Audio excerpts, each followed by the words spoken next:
Do you really believe we're alone in this world? Because if you do, maybe this story will make you rethink everything. Joe Keel was never the kind of guy who believed in old tales, mythology, or legends.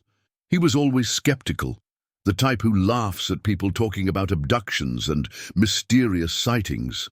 But on a cold night in England in the early 2000s, he experienced something that seemed to come straight out of a horror movie or a nightmare you can't wake up from. The scariest part, he wasn't asleep, and what happened that night left physical marks, disturbing memories, and one question that still echoes to this day.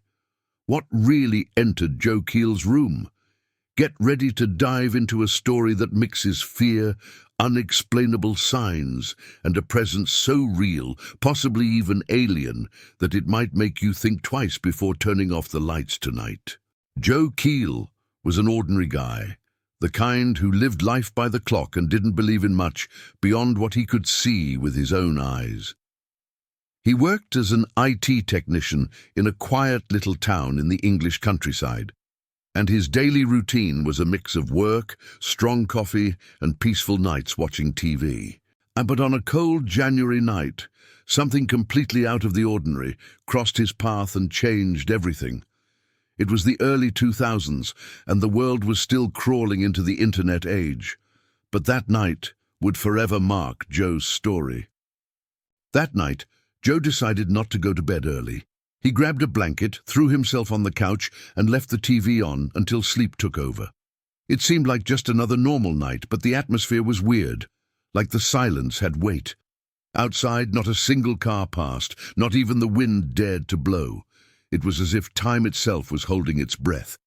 And it was in that moment of suspicious tranquility that something strange, almost imperceptible, began to take shape. Around 3 in the morning, Joe woke up with a jolt. His body was freezing, sweat pouring down his forehead, but he couldn't move. His eyes were open, but his muscles were frozen. His heart was racing, but his mouth wouldn't respond.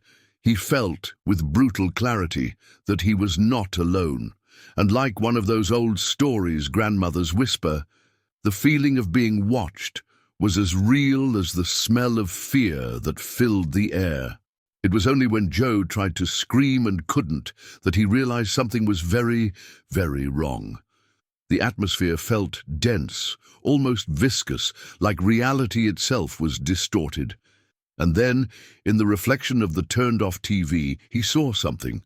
A tall, slender figure with eyes far too large for a human face. But there was no sound, no movement, just that image, like an echo from another world. Joe was completely paralyzed.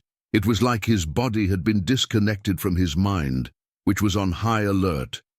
Panic grew like a wildfire, burning every second of helplessness. He tried to force his muscles, but nothing responded. The only thing he could move were his eyes, darting from side to side, trying to understand what the hell was happening. The room looked the same as always, but at the same time it wasn't. The darkness felt heavier, almost solid, like it wrapped everything around in an invisible presence. And that's when, still unable to move a finger, Joe saw it. The TV, turned off, reflected something that hadn't been there moments before, a hunched silhouette, almost transparent, standing behind the couch. The strange thing was that the image wasn't clear, but it was obvious that it wasn't human. It had long, thin arms, a large head, no hair, grey skin.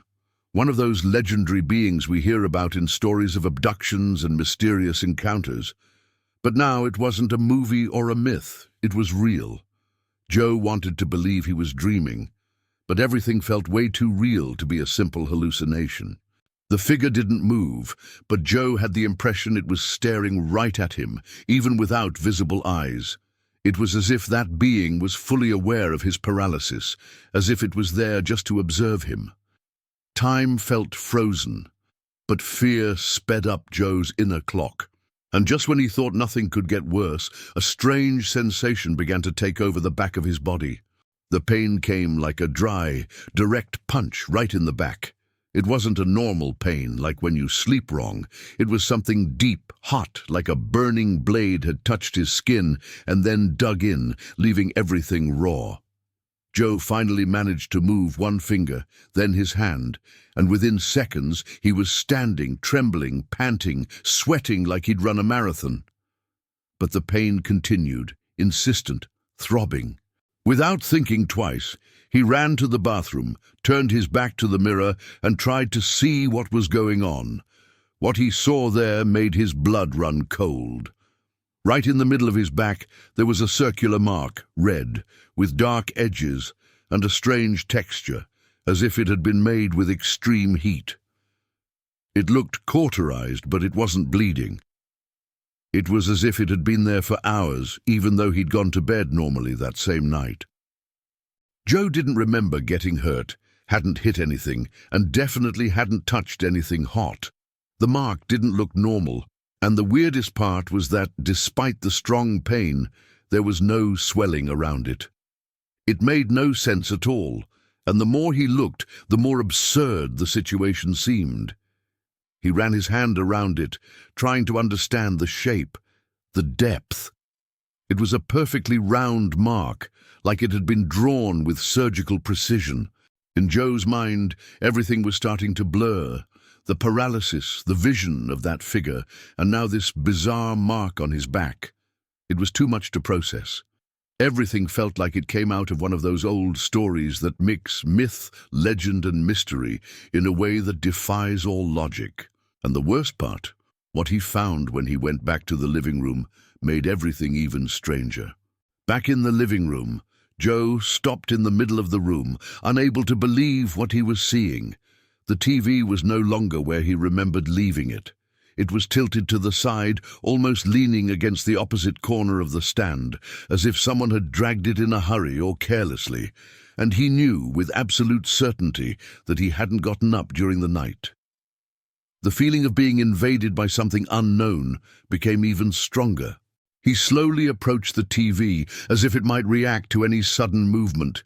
The device was intact, no signs of a fall, but the wooden floor around it had strange marks, like small circular scratches, subtle, but there.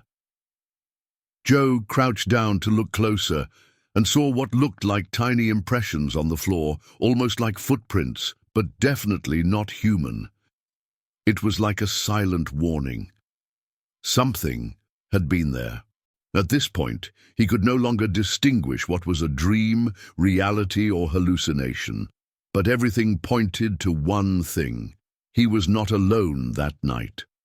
And whatever had been in his room had left a physical, concrete trace. This was no longer just a feeling or a mark on the body. It was a direct interference in the environment, as if that creature had made sure to make it clear that it had been there. Joe sat on the couch, trying to calm the whirlwind in his mind. The story he was living was one of those no one would believe, not even him, if he heard it from someone else. But the evidence was all there. The reflection in the TV, the paralysis, the mark on his skin, and now the traces. A night forever marked for Joe, one he would never forget. This was just one more among many disturbing stories involving aliens, abductions, and phenomena that defy everything we know. Cases like this repeat in different parts of the world, with similar signs, marks on the body, silent presences in the bedroom, and that inexplicable feeling that something is watching us when we think we're alone. And Joe Keel's story definitely joins this unsettling list of reports. So, what do you think really happened to Joe that night? Was it just a case of sleep paralysis, or did he come into contact with something extraterrestrial? I'm curious to know your opinion, because these stories always divide people. Do you really believe it, or are you still trying to find a rational explanation? Drop your thoughts in the comments. If you enjoyed this kind of content, leave a like, subscribe to the channel, and turn on the notifications. Join us to uncover the mysteries behind every ancient story, myth, legend, and unexplainable event.